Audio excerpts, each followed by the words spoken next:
ও মাশাআল্লাহ, আরশি। আসসালামু আলাইকুম। তাহলে শুনি প্রশ্নটা। ওয়ালাইকুম আসসালাম। এখনকার দিনে তরুণ সমাজ ক্যারিয়ারের উপরে বেশি গুরুত্ব দেয়।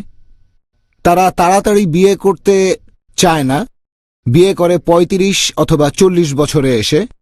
তারা অনেক দেরি করে তারপরে বিয়ে করে। আপনি কি এই ব্যাপারটা নিয়ে কোনো মন্তব্য ভাই করবেন? খুব সুন্দর প্রশ্ন করেছেন যে এখনকার দিনের বেশিরভাগ তরুণ সমাজ বেশি গুরুত্ব দেয় ক্যারিয়ারকে বিয়ের চেয়ে। আর তারা বলে আগে ক্যারিয়ার তৈরি করি, নিজের পায়ে তো দাঁড়াতে হবে। আমি বলবো ছোটবেলাতেও তো নিজের পায়ে দাঁড়াতে পারতেন। আসলে আমি আমার নিজের পায়ে দাঁড়াবো এটা দিয়ে বোঝাচ্ছে তারা আর্থিকভাবে স্বাবলম্বী হতে চায়। তারা হতে চায় ডাক্তার বা ইঞ্জিনিয়ার অথবা ভালো বেতনের চাকরি চায়। এভাবে যখন ভালো চাকরি পায় ততদিনে ৩০ বছর পার করে ফেলে, অথবা ২৮, ২৯, এটাও বেশ তাড়াতাড়ি, অথবা ৩০ পার হয়ে ৩১, ৩২ বা ৩৫। এখন বিয়ের আগে এই ক্যারিয়ার তৈরি করা এটা কতটা গুরুত্বপূর্ণ? বিয়ে হলো জীবনের একটা অংশ, ক্যারিয়ারও জীবনের একটা অংশ। আমার মতে বিয়ের ক্ষেত্রে শুধু ক্যারিয়ারের জন্য কারো দেরি করা উচিত না, পড়াশোনার জন্যও না। ভালো, আমি বলছি না যে টিনেজে বিয়ে করে ফেলেন। প্রাপ্তবয়স্ক হলে অবশ্যই বিয়ে করতে পারেন। ইসলাম ধর্ম অনুমতি দিয়েছে প্রাপ্তবয়স্ক হলে আপনি বিয়ে করতে পারেন, তবে বেশি দেরি করবেন না।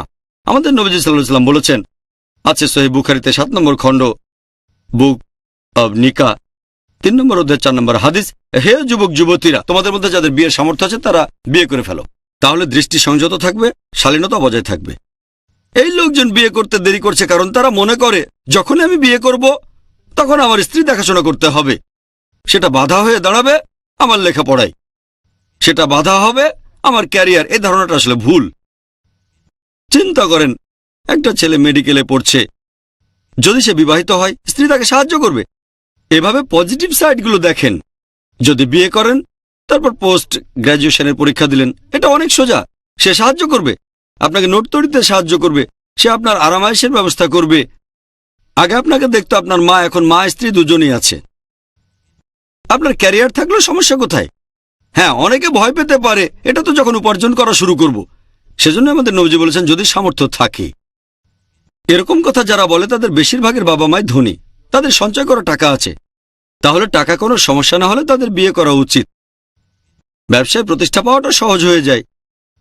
স্ত্রী আপনাকে সাহায্য করবে, কারণ আগেও বলেছি স্ত্রী পোশাকের দায়িত্ব পালন করে। তাই দেরি করে বিয়ে করার সাথে আমি একমত না, কারণ যদি তাড়াতাড়ি বিয়ে করেন তাহলে সন্তানও নেবেন তাড়াতাড়ি। অনেকে হয়তো বলবে আমি আরাম করতে চাই, একটু রিল্যাক্স করব। আরাম করতে চাইলে তো তাড়াতাড়ি বিয়ে করবেন। ২০-২৫-এর মধ্যে বিয়ে করেন, সন্তান নেন তাড়াতাড়ি। ৪০ বছর বয়সে আপনার ছেলের বয়স ১৮-১৯। আপনার ব্যবসা থাকলে রিটায়ার করতে পারেন ৪০-এর আগেই, না হলে এটা তো ৬০ বছরে। তাহলে জীবনটা উপভোগ করতে চাইলে তাড়াতাড়ি বিয়ে করেন, সন্তান নেন। এই সন্তানই এক সময় ব্যবসার হাল ধরবে, আর আপনি তখন ফ্রি, তাড়াতাড়ি আরাম করতে পারবেন। তাই জীবনটাকে উপভোগ করতে চাইলে তাড়াতাড়ি বিয়ে করাটাই ভালো। এতে করে সমাজের ক্ষতিকর দিক থেকেও রক্ষা পাবেন, কারণ তরুণ বয়সে বিপদে চলে যাওয়ার সম্ভাবনাটা বেশি থাকে। যখন আপনি গ্র্যাজুয়েশন বা পোস্ট গ্র্যাজুয়েশন করবেন সেই সময়টাতে সিরাতুল মুস্তাকিমে থাকাটা খুবই কঠিন। যদি স্ত্রী থাকে সে আপনার মহসেনা, শয়তানের বিরুদ্ধে দুর্গ, তাই সম্ভাবনা বেশি আপনি লেখাপড়ায় মনোযোগী হবেন। যখন কলেজে যাবেন, সাধারণত কো-এড ভার্সিটি কলেজে বলা হয় পড়াশোনা না করে সেখানে সবাই বিপরীত লিঙ্গের কাছে নায়ক সাজার চেষ্টা করে। এখন নায়িকা তো আছে, আপনার তো স্ত্রী আছে। অন্য জায়গায় সময় নষ্ট করবেন না, আপনি লেখাপড়ায় আরো মনোযোগী হবেন। তাই আমার মতে যদি পড়াশোনা করেন, ক্যারিয়ার ভাবেন, এক্ষেত্রেও তাড়াতাড়ি বিয়ে করাই ভালো। আশা করি উত্তরটা পেয়েছেন।